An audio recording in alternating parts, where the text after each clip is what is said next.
రాష్ట్ర ముఖ్యమంత్రి రేవంత్ రెడ్డి గారు ఏదో మాట్లాడినారని చెప్పేసి వైఎస్ఆర్సీపీ వాళ్ళకి జెండా అయితే ఉంది కానీ అజెండా లేని రాజకీయాలు చేస్తూ ఉన్నారు. ఆయన మాటల్ని ఒక అజెండాగా పెట్టుకోవాలనే ఆలోచనతోనే రాయలసీమ ప్రాంతానికి ద్రోహం చేస్తున్నారు చంద్రబాబు నాయుడు గారు అని చెప్పేసి ఇది చెప్తారు. దేని విషయంలో? నీటి విషయం. ఈ రోజున జగన్మోహన్ రెడ్డి గారు ముఖ్యమంత్రిగా పనిచేసినారు. తెలుగుదేశం పార్టీ 1983 నుంచి అధికారంలో వస్తోంది, ప్రతిపక్షంలో వస్తోంది. రెండు రాష్ట్రాల్లో కూడా, ఉమ్మడి రాష్ట్రంలో కూడా అధికారంలో ఉంది. జగన్మోహన్ రెడ్డి మాత్రము విభజించిన తరువాత నవ్యాంధ్రప్రదేశ్ రాష్ట్రంలో మాత్రమే ముఖ్యమంత్రిగా ఉన్నాడు. వాళ్ళ నాయన కూడా ఉమ్మడి ఆంధ్రప్రదేశ్ రాష్ట్రంలో ముఖ్యమంత్రిగా చేసినాడు. ఓవరాల్గా తెలుగుదేశం పార్టీ ఉమ్మడి రాష్ట్రంలో చేసిన, లేదంటే వైఎస్ఆర్ కుటుంబం కూడా ఉమ్మడి రాష్ట్రంలో ముఖ్యమంత్రిగా చేసినారు. ఇవన్నీ వాస్తవాలు. ఈరోజున 1983లో అధికారాన్ని చేపట్టేటువంటి ప్రభుత్వం, తెలుగుదేశం పార్టీ ప్రభుత్వంలోకి వస్తూనే స్వర్గీయ నందమూరి తారక రామారావు గారు ఆలోచన చేసింది కరువు ప్రాంతంగా ఉన్నటువంటి రాయలసీమ ప్రాంతాన్ని ఆదుకోవాలనే ఆలోచన అప్పట్లోనే మొదలైంది. అందులో భాగమే తెలుగు గంగ ప్రాజెక్టు. ఇది వాస్తవమా కాదా ప్రజలకు ఎట్లా తెలుసు? మళ్ళీ ఒకసారి గుర్తు చేస్తాను. వైఎస్ఆర్సీపీ పార్టీ అబద్ధాలకు ప్రజలు ఏమారద్దని మళ్ళీ ఒకసారి తెలియజెప్తారు. అందరి నివాస జలస్రవంతి, గాలేరు నగరి, ఔపు రిజర్వాయర్, ఇవన్నీ కూడా Velugodu balancing reservoir, KC canal, SRBC, Brahmasagar, ఇవన్నీ ప్రాజెక్టులు కూడా చంద్రబాబు నాయుడు గారు, ఎన్టీ రామారావు గారు తీసుకొచ్చినాయి. మరి రాయలసీమ ప్రాంతాన్ని అన్యాయం చేయాలంటే ఈ ప్రాజెక్టు తీసుకొచ్చే వల్ల అందరి నివాస జలస్రవంతి గురించి ఒకసారి ఆలోచన చేస్తే 3850 క్యూసెక్కుల డిశ్చార్జ్ కోసం పంప్ హౌస్లు కూడా రెడీ చేసి పెట్టినాం మేము. ఎప్పుడు? 2014 మధ్యలోనే. 19 నుంచి 24 మధ్యలో పరిపాలన కొనసాగించినటువంటి జగన్మోహన్ రెడ్డి రాయలసీమ ప్రాంతానికి నీళ్ళు ఇవ్వాల, కరువు జిల్లాలకు నీళ్ళు ఇవ్వాల, నదీ జలాల్ని, కృష్ణా నదీ జలాల్ని ఇవ్వాలనే ఆలోచన ఉంటే అప్పటికే పంప్ హౌస్లు కూడా రెడీగా ఉండి అన్ని రకాలుగా ఏర్పాట్లతో సంసిద్ధంగా ఉన్నటువంటి హెచ్ఎన్ఎస్ఎస్కు ఒక్క తట్టెడు మన్నేలా ₹1 డబ్బులు ఇలా. కొన్ని నీళ్ళు ఇచ్చినాడా? నీళ్ళు ఇవ్వాల. పోయేసి ఎక్కడో సెట్ వేసుకొని అది మళ్ళీ లారీలు ఎక్కించుకొని పోయినాడు. నీళ్ళు ఇచ్చడానికి గురించి మాట్లాడతాడు. అంతేకాకుండా మీరు ఒకసారి కాల వ్యవధి, బడ్జెట్, వ్యయం చూద్దాం. 2019-24 5 సంవత్సరాల్లో. అంటే అప్పుడు ఎవరున్నారు అధికారంలో? జగన్మోహన్ రెడ్డి. జగన్మోహన్ రెడ్డి పీరియడ్లో అందరి నివాస జలస్రవంతికి బడ్జెట్ కేటాయింపులు 2493.34 కోట్లు కేటాయించినారు. దాంట్లో ఖర్చు చేసింది ఎంత అంటే 514. ఆయన చిత్తశుద్ధి అక్కడే తెలుస్తాను. అదే తెలుగుదేశం పార్టీ వచ్చినటువంటి 18 సంవత్సరాల కాలంలో, 18 నెలల్లోనే 2024 నుంచి 26 మధ్యలో బడ్జెట్లో కేటాయింపులు 5,111 కోట్లు, 40 లక్షల రూపాయలు కేటాయిస్తే ఖర్చు చేసింది దానికి మించి 5,344 కోట్ల రూపాయలు ఖర్చు చేసి ఎక్కడో 735 కిలోమీటర్ల అవతల ఉండేటువంటి పరమసముద్రం చెరువు కూడా నీళ్ళు ఇచ్చినటువంటి ఘనత చంద్రబాబు నాయుడు గారి. అంటే రాష్ట్రం చిట్ట చివరన ఉన్నటువంటి చెరువు కూడా నీళ్లు అందించినటువంటి ఘనత రాయలసీమ ప్రాంతంలో, కుప్పం దగ్గర ఉన్నటువంటి పరమసముద్రానికి కూడా ఘనత చంద్రబాబు నాయుడు. రాయలసీమను మోసం చేస్తున్నాడు జగన్మోహన్ రెడ్డి, వైఎస్ఆర్సీపీ వాళ్ళు చెప్పాలి. కనీసం 19-24 మధ్యన మోటార్ కరెంట్ బిల్లులు కూడా బకాయిలు పెట్టేసి వెళ్ళిపోయినాడు ఈయన, మా నెత్తిన పెట్టేసి. మళ్ళీ అధికారంలోకి వస్తే మేము కట్టాలా. ఇంకా నిర్వహణ నిర్లక్ష్యం గురించి మాట్లాడితే రాయలసీమ ప్రాజెక్టుల నిర్వహణ నిర్లక్ష్యం గురించి, పింఛా ప్రాజెక్టులు శ్రద్ధ చూపించకూడదు, అది కొట్టపోయింది.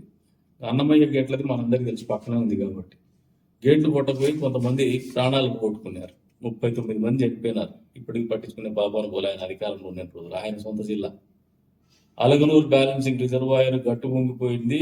సెప్టెంబర్ 21 నుండి ఆయకట్టుకు నీళ్లు ఇచ్చేది కూడా ఆపేసినారు. గాలేక్ నగర్కి కీలకమైన గోరకల్లు రిజర్వాయర్ ప్రమాదంలో పడితే 5 సంవత్సరాలు ఒక్క రూపాయి కూడా విడుదల చేయలేదు ఆయన. అవుకు నిర్వహణ లోపభూయిష్టంతో అది కూడా నష్టం వాటిల్లింది. ఇక రాయలసీమ ప్రాజెక్టులు రిజర్వాయర్ల భద్రత 2024 సంవత్సరంలో తుంగభద్ర డ్యాంకు గేటు కొట్టకపోతే చంద్రబాబు నాయుడు గారు యుద్ధ ప్రాతిపదిక మీద రిపేర్ చేసి నీళ్ళు వాటర్ మేనేజ్మెంట్ చేసుకోవాలని వాటర్ని రెస్టోర్ చేయగలిగినారు. అపారమైనటువంటి నష్టం నుంచి కాపాడగలిగినారు. తదుపరి అధికారులకు రాగానే కొత్త స్టాప్ లాక్ గేట్ను 5 రోజుల్లోనే పెట్టారు. ఈ చర్యలతో దాదాపు 40 టీఎంసీ నీటిని కాపాడినాం. కొత్త గేట్ల నిర్మాణ పనులు 54.42 కోట్ల రూపాయలతో పూర్తి చేయగలిగినాం. తుంగభద్ర డ్యామ్ ప్రాజెక్టుల మరమ్మతుల నిమిత్తం కోసం శ్రీశైలంకు 203 కోట్లు, గోరవకల్ రిజర్వాయర్కు 55.50 కోట్లు, అవుకుకు 4.5 కోట్లు, అలగనూరుకు 36 కోట్లు నిధులు మంజూరు చేసినారు. అది చంద్రబాబు నాయుడు గారు ఉన్నటువంటి విజ్ఞత. గేట్లు కుట్టకపోతే కూడా చేయలేని పరిస్థితికి మీరు పోయినారు. ఈ రోజున ఇంత ఆగాంతం ఎందుకు చేస్తున్నాం అంటే రాయలసీమ ఎత్తిపోతల పథకం అని ఒకటి అడ్మినిస్ట్రేటివ్ శాంక్షన్ ఇచ్చినాం. 3,825 కోట్లకు అడ్మినిస్ట్రేటివ్ శాంక్షన్ ఇచ్చినారు మీ ప్రభుత్వంలో. అసలు నేషనల్ గ్రీన్ ట్రిబ్యునల్ నుంచి ఆ డిపిఆర్ని అడ్డం పెట్టుకొని మొదటగా పిఎల్ఆర్ ప్రాజెక్ట్స్కి పనులు ఇచ్చేస్తారు. అసలు నేషనల్ గ్రీన్ ట్రిబ్యునల్ నుంచి ఎన్విరాన్మెంటల్ క్లియరెన్స్ తీసుకోరు మీరు. డిపిఆర్ పేరు చెప్పేసి మీరు పనులు చేస్తామంటే ఎన్జిటి వాళ్ళు 24 మార్చి 22వ తారీఖున షోకాజ్ నోటీస్ ఇచ్చినారు. 2,60,00,000 రూపాయలు పెనలైజ్ చేసినారు, మిమ్మల్ని పెనాల్టీ విధించినారు. దీంట్లో సివిల్ పనుల నిమిత్తం కోసం 390 కోట్లు, పంపులు ఇతరత్ర మెకానికల్ పనుల కోసం 283 కోట్లు, వడ్డీ నిమిత్తం రూపాయలు 134 కోట్లు, ఇతరత్ర ఖర్చులకు రూపాయలు 183 కోట్లు వెరసి రూపాయలు 999 కోట్లు ఖర్చు చేసినారు. దాంతో ఖర్చు చేసిన 1000 కోట్లు వృధాగా మీది పనులు ఆగిపోయేసి ప్రాజెక్ట్ ఎన్జిటి క్లియరెన్స్ లేకపోవడంతో, ఎన్విరాన్మెంటల్ క్లియరెన్స్ లేకపోవడంతో 750 కోట్ల రూపాయలు అప్పులు బిగించినాం. డబ్బులు ఖర్చు పెడితే జబ్బులు మాయం కావాలి. డబ్బులు ఖర్చు పెడితే నీటి ప్రాజెక్టులు నీళ్లు ఇవ్వాలా, అంతేగాని అప్పులు మిగులుతాండి, నీళ్ళు చుక్యం రాలా. శ్రీశైలం జలాశయంలో ఏ లెవెల్లో ప్లస్ 841 నుంచి 800 ఫీట్ మధ్యలో ఉండే 34.3 టీఎంసీ నీళ్ల కోసం ఇదంతా కేటాయింపులు చేసిన 3,825 కోట్ల రూపాయలు అంచనా వేయడం మొదలుపెట్టాం ఎత్తిపోతల పథకం. తీరా దీంట్లో మన రాష్ట్ర వాటా ఎంత అంటే 66% కంటే సుమారు 22.6 టీఎంసీలు మాత్రమే. ఈ నీళ్ళని తోడేకి 7 రోజులు సమయం చాలు. దీనికి 3,825 కోట్ల రూపాయలు మీరు అప్పనంగా కొట్టేయాలనే ఉద్దేశంతో మొదలుపెట్టారు. ఇది ఏ రంగానే వయబుల్ ప్రాజెక్ట్ కాదు. ఇది అక్కడి నుంచి పోతే జిఎన్ఎస్, హెచ్ఎన్ఎస్ఎస్ లింకుది కాంట్రాక్టర్ ఎవరే అంటే మళ్ళీ పిఎల్ఆర్ ప్రాజెక్ట్స్. ఎంత అంచనా వేయమంటే 5,036 కోట్లకు అడ్మినిస్ట్రేటివ్ శాంక్షన్ 26/8/2020 ఇచ్చేసినాడు. మెత్తకుంటే మన్ను దొరుకుతున్నారు. మన నియోజకవర్గంలో కూడా ఎన్పి గుంట్లో పైపులు తోలినారు, తెలుసు కదా మీకు అంతా, పైపులు తోలినాడు. ఇవన్నీ చేసేసి అసలు దీనికి ల్యాండ్ అక్విజిషన్ జరగల, దీనికి ఫారెస్ట్ క్లియరెన్స్ లేదు, ఫారెస్ట్ దగ్గర నుంచి కూడా ఎన్విరాన్మెంటల్ క్లియరెన్స్ లేదు. అసలు ఈ ఆగిపోయే ప్రాజెక్ట్కి ఏమాత్రం అనుమతులు లేనటువంటి ప్రాజెక్టుకి, అటవీ శాఖ నుంచి అనుమతులు లేనటువంటి ప్రాజెక్టుకి, అసలు భూసేకరణ జరగనటువంటి ప్రాజెక్టుకి మీరు పనులు మొదలుపెట్టి 1,067,74,00,000 రూపాయలు బిల్లులు తీసేసుకున్నాడు పిఎల్ఆర్ ప్రాజెక్ట్స్. ఇది 100% ఆయన బొక్కసంలోకి పోయింది. పోని చుక్క నీళ్ళు వచ్చినాయి ఆడన్నా, లాస్ట్ లో గవర్నమెంట్ మాత్రం ఇసుకు కూడా మళ్ళీ అమ్ముకోవాలని చూసి 3 రిజర్వాయర్లు నిమిత్తం 2144 కోట్లతో మళ్ళీ అడ్మినిస్ట్రేటివ్ శాంక్షన్ ఇస్తారు. ఏవంటే అవి ముదివేడు రిజర్వాయర్ అంచనా వ్యయం 500 కోట్లు, ఖర్చు 167.87 కోట్లు. నేతిగుంటపల్లి రిజర్వాయర్ అంచనా వ్యయం 571 కోట్లు, ఖర్చు 484 కోట్లు. ఆవులపల్లి రిజర్వాయర్ అంచనా 482 కోట్లు, ఖర్చు 28 కోట్లు. ఎటువంటి పర్యావరణ అనుమతులు మళ్ళీ దీనికి కూడా లేవు. ఎన్జిటి 100 కోట్లు పెనాల్టీ ఇచ్చింది నేషనల్ గ్రీన్ ట్రిబ్యునల్. 20 కోట్లు చెల్లించేసినాడు సార్. ఇది ఎవరి సొమ్ము? ప్రజల సొమ్ము. ఈయన చేసే పరిపాలన ఇంత అందంగా ఉంది. ఈయన ప్రాజెక్టుల గురించి మాట్లాడతాడు. ఈయన ప్రాజెక్టు కంటే అదొక డబ్బు తప్పేసి ఒక మార్గం ఈయన. వైఎస్ఆర్సీపీ పార్టీ నాయకులకు కావచ్చు, వాళ్ళ ముఖ్యమంత్రి గారికి పనిచేసినటువంటి ముఖ్యమంత్రి గారికి కావచ్చు. అది పిఎల్ఆర్ కంపెనీ.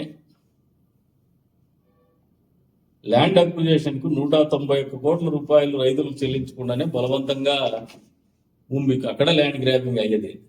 పిఎల్ఆర్ ప్రాజెక్ట్స్ రూపాయి కూడా డబ్బులు చెల్లించకుండా 191 కోట్లు చెల్లించాల్సిన దగ్గర పనులు కూడా చేసుకొని ఆ 1067 కోట్లు బిల్ చేసుకుంటాడు. రైతులకి నోట్లేమో మట్టే, వాళ్ళ భూములు అయితే బిక్కుని దాంట్లో పనులు చేసేసినారు. ఖర్చు పెట్టిన 688 కోట్ల ప్రభుత్వ ధనం అయిపోయింది, దానికత అయిపోయింది. ఈరోజు మీరు ఒకసారి గమనిస్తే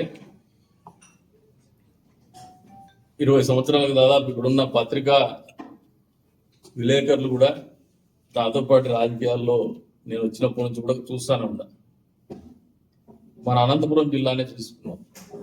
మన కదిరి నియోజకవర్గం ఉండే అనంతపురం, ఉమ్మడి అనంతపురం జిల్లానే. దాదాపు మేము కొత్తగా రాజకీయాల్లోకి వచ్చినప్పుడు కాంగ్రెస్ పార్టీ ఉండేది. కాంగ్రెస్ పార్టీ కేంద్రంలో కూడా ఉండేది యూపీఎఫ్ గవర్నమెంట్. అనంతపురం జిల్లా కరువు జిల్లా కాపాడుకోకుండా అత్యల్ప వర్షపాతం అని పదే పదే మాట్లాడేవాళ్ళం మనం. అక్కడెక్కడ రాజస్థాన్లో జైసల్మేర్ తర్వాత అత్యల్ప వర్షపాతం ఉన్నటువంటి జిల్లా. ఎడారి ఛాయలు కనపడుతూ ఉంటాయి, పంటలు పెట్టుకోలేనటువంటి పరిస్థితులు ఉన్నాము. అసలు ఇక్కడ బతకడమే కష్టమైంది. గంజి కరువు కూడా వచ్చింది 2003-2004 మధ్యలో. మీకు గుర్తుందో లేదో, కమ్యూనిస్టులు గంజి కేంద్రాలు పెట్టినారు ఈ జిల్లాలో. కూలీ పని చేసుకోవడానికి పని లేక, పశువులకు పశుగ్రాసం లేక, అటువంటి పరిస్థితిలో కూడా చంద్రబాబు నాయుడు గారు ఆ రోజున ఫాడర్ని తెచ్చేసి హాస్టల్ పెట్టారు పశువుల కోసం. అక్కడి నుంచి ఆయన ఈ ప్రాంతాన్ని కాపాడాలని ఆలోచనతోనే ఇది ఇప్పుడు ఆలోచన చేసి 2026 సంవత్సరంలోకి అడుగు పెట్టాం కొత్తగా. కియా కంపెనీ వచ్చినాక అనంతపురం జిల్లా ముఖ చిత్రం మారిందా లేదా ప్రజలు అర్థం చేసుకోవాలి. పరిస్థితిలో మార్పు వచ్చిందా లేదా అర్థం చేసుకోవాలి. రాష్ట్ర తలసరి ఆదాయంలో, వ్యవసాయంలో మళ్ళీ మనమే నెంబర్ 1 అనుకుంటాం.